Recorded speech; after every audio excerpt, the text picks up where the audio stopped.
ಮೋದಿ ಪರಿವಾರದಲ್ಲಿ ಕೇವಲ ಅತ್ಯಾಚಾರಿಗಳು ಕೊಲೆಗಡುಕರಿದ್ದಾರೆ. ಉಮೇಶ್ ರೆಡ್ಡಿಗಿಂತ ವಿಕೃತ ಕಾಮಿ ಪ್ರಜ್ವಲ್ ರೇವಣ್ಣನೇ ಇರಬಹುದು ಎಂದು ಕಾಂಗ್ರೆಸ್ ಮಹಿಳಾ ಘಟಕದ ಅಧ್ಯಕ್ಷೆ ಪುಷ್ಪಾ ಅಮರನಾಥ್ ಹೇಳಿದ್ದಾರೆ. ಪ್ರಜ್ವಲ್ ಘಟನೆ ಪ್ರಪಂಚವನ್ನೇ ಬೆಚ್ಚಿ ಬೀಳಿಸುವ ದಾರುಣ ಘಟನೆಯಾಗಿದ್ದು, ಮನುಷ್ಯರು ಈ ರೀತಿ ನಡೆದುಕೊಳ್ತಾರಾ ಅಂತ ಪ್ರಶ್ನೆ ಮೂಡ್ತಿದೆ ಎಂದ್ರ.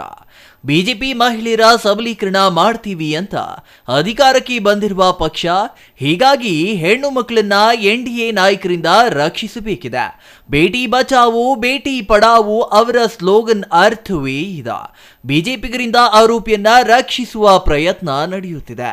ದೇಶ ಬಿಟ್ಟು ಹೋಗೋಕೆ ಸಹಕಾರ ಮಾಡಿದವರು ಯಾರೆಂಬ ಬಗ್ಗೆ ತನಿಖೆಯಾಗಬೇಕು, ಆರೋಪಿಗೆ ತಕ್ಕ ಶಿಕ್ಷೆಯಾಗಬೇಕು ಎಂದು ಒತ್ತಾಯಿಸಿದ್ರ. ಹೆಣ್ಮಕ್ಕಳಿಗೆ ಯಾವುದೇ ಜಾತಿ ಧರ್ಮವಿಲ್ಲ, ಹೆಣ್ಣು ಮಕ್ಕಳೇ ಒಂದು ಜಾತಿ. ಎನ್ಡಿಎ ನಾಯಕರು ತಾಳಿಯ ಪ್ರಾಮುಖ್ಯತೆ ಬಗ್ಗೆ ತಿಳಿದು ಮಾತನಾಡಬೇಕು.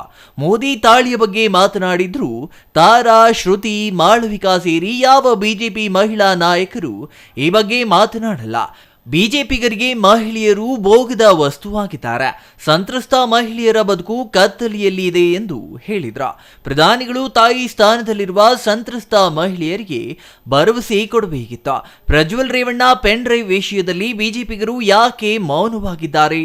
ನೇಹಾ ಹತ್ಯೆಯಾದಾಗ ರಾಜ್ಯದಾದ್ಯಂತ ಪ್ರತಿಭಟನೆ ಮಾಡಿಸುವ ಬಿಜೆಪಿಗರು ಈಗ ಎಲ್ಲಿದ್ದಾರೆ? ಪ್ರಜ್ವಲ್ ರೇವಣ್ಣಗೆ ಪೆನ್ ಡ್ರೈವ್ ಹಾರ ಹಾಕಿ ಸ್ವಾಗತ ಮಾಡ್ತೇವೆ ಎಂದು ಬೀದರ್ನಲ್ಲಿ ಮಹಿಳಾ ಕಾಂಗ್ರೆಸ್ ರಾಜ್ಯಾಧ್ಯಕ್ಷೆ ಪುಷ್ಪಾ ಅಮರನಾಥ್ ವಾಗ್ದಾಳಿ ನಡೆಸಿದ್ರ. ಪರಿವಾರ ಅಂತ ಹೇಳ್ತಾರೆ. ಮೋದಿ ಪರಿವಾರ ಯಾರಿರೋದಂದ್ರೆ ಇಂತಹ ಅತ್ಯಾಚಾರಿಗಳು, ಕೊಲೆಗಡುಕರು ಇಂಥವರೇ ಇರೋದು. ಇಂಥವ್ರ ರಕ್ಷಣೆಗೆನೆ ಬಿಜೆಪಿ ಕೇಂದ್ರ ಸರ್ಕಾರ ನಿಂತಿದೆ. ಇದಕ್ಕೆ ಸಾಕಷ್ಟು ಉದಾಹರಣೆಗಳಿದ್ದಾವೆ.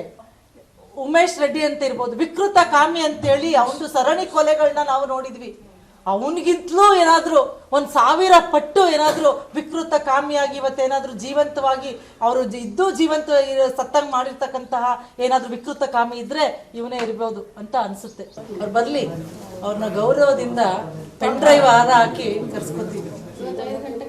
ಪೆನ್ ಡ್ರೈವ್ ಹಾರದ ವೆಲ್ಕಮ್ ಮಾಡ್ತೀವಿ. ಎನ್ಡಿಎ ಅಂತ ನಾನು ನೇರವಾಗಿ ಒಬ್ರು ನಾಯಕರು ಕೂಡ ಇದರ ವಿಚಾರವಾಗಿ ಒಂದೇ ಒಂದು ಪ್ರತಿಕ್ರಿಯೆಯನ್ನ, ಮಾನವೀಯತೆ ದೃಷ್ಟಿಯಿಂದ ಅಟ್ಲೀಸ್ಟ್ ಒಂದೇ ಒಂದು ಪ್ರತಿಕ್ರಿಯೆಯನ್ನು ನೀಡಿಲ್ಲ. ಹೇಳಕ್ಕೆ ಇವ್ರದ್ದು ನಾರಿ ಶಕ್ತಿ, ನಾವು ಏನು ಮಹಿಳೆಯರ ಸಬಲೀಕರಣ ಮಾಡ್ತೀವಿ, ಮಹಿಳೆಯರ ಪರವಾಗಿರ್ತೀವಿ ಅಂತೇಳಿ ಅಧಿಕಾರಕ್ಕೆ ಬಂದಂಥ ಪಕ್ಷ ಇದು. ಇವತ್ತು ನಾರಿ ಸಮ್ಮಾನ್ ಅಂತ ಒಂದು ಪ್ರೋಗ್ರಾಮ್ ಇದೆ ಅವ್ರದ್ದು ಯೋಜನೆ. ಜೊತೆಗೆ ಬೇಟಿ ಬಚಾವೋ ಬೇಟಿ ಪಡಾವೋ, ಬೇಟಿ ಬಚಾವೋ ಬೇಟಿ ಪಡಾವೋ. ಇವತ್ತು ನಿಜಕ್ಕೂ ಪ್ರಶ್ನೆ ಮಾಡಬೇಕು, ನಮ್ಮ ನಮ್ಮ ಹೆಣ್ಮಕ್ಳನ್ನ ಯಾರಿಂದ ಬಚಾವ್ ಮಾಡಬೇಕು? ಬಿಜೆಪಿ ನಾಯಕರಿಂದ ಅಥವಾ ಎನ್ಡಿಎ ನಾಯಕರಿಂದ ಇವತ್ತು ರಕ್ಷಣೆ ಮಾಡಬೇಕಾಗಿದೆ ನಾವು. ಕರೆಕ್ಟ್, ಅವ್ರ ಸ್ಲೋಗನ್ ಕರೆಕ್ಟ್ ಇದೆ.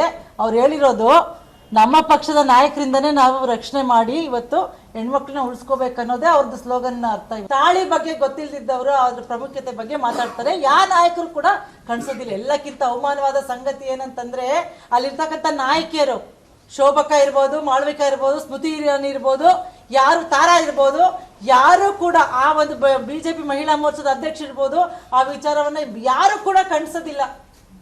ಅಂದ್ರೆ ಏನರ್ಥ? ಮಹಿಳೆಯರಿಗೆ ಮಾತನಾಡೋದಿಕ್ಕಿರ್ತಕ್ಕಂಥ ವಸ್ತು ಅಂದ್ರೆ ಮಹಿಳೆಯರು, ಭೋಗದ ವಸ್ತು ಅಂದ್ರೆ ಮಹಿಳೆಯರು ಅನ್ನೋದನ್ನ ಈ ಒಂದು ಪಕ್ಷದ ನಾಯಕರು. ನಾವು ಇದರಲ್ಲೂ ರಾಜಕೀಯ ಮಾಡೋದಿಲ್ಲ. ನೇಹಾ ಪ್ರಕರಣವಾದಾಗ ಇಡೀ ರಾಜ್ಯಾದ್ಯಂತ ಪ್ರತಿಭಟನೆಯನ್ನು ಮಾಡಿಸಿದಂತಹ ಎನ್ಡಿಎ ನಾಯಕರು ಇವತ್ತು ಒಂದೇ ಒಂದು ತುಟಿ ಬಿಚ್ಚಿ ಮಾತನಾಡ್ತಿಲ್ಲ. ಇವತ್ತು ಇದ್ದು ಸತ್ತಂಗಾಗಿದ್ದಾರೆ ಆ 3000 ಹೆಣ್ಮಕ್ಳು, ಅವ್ರು ಬದುಕಿದ್ದು ಸತ್ತಂಗಾಗಿದ್ದಾರೆ. ಚಂದ್ರಯ್ಯ ಸ್ವಾಮಿ, ಸಿಟಿವಿ ನ್ಯೂಸ್, ಬೀದರ್.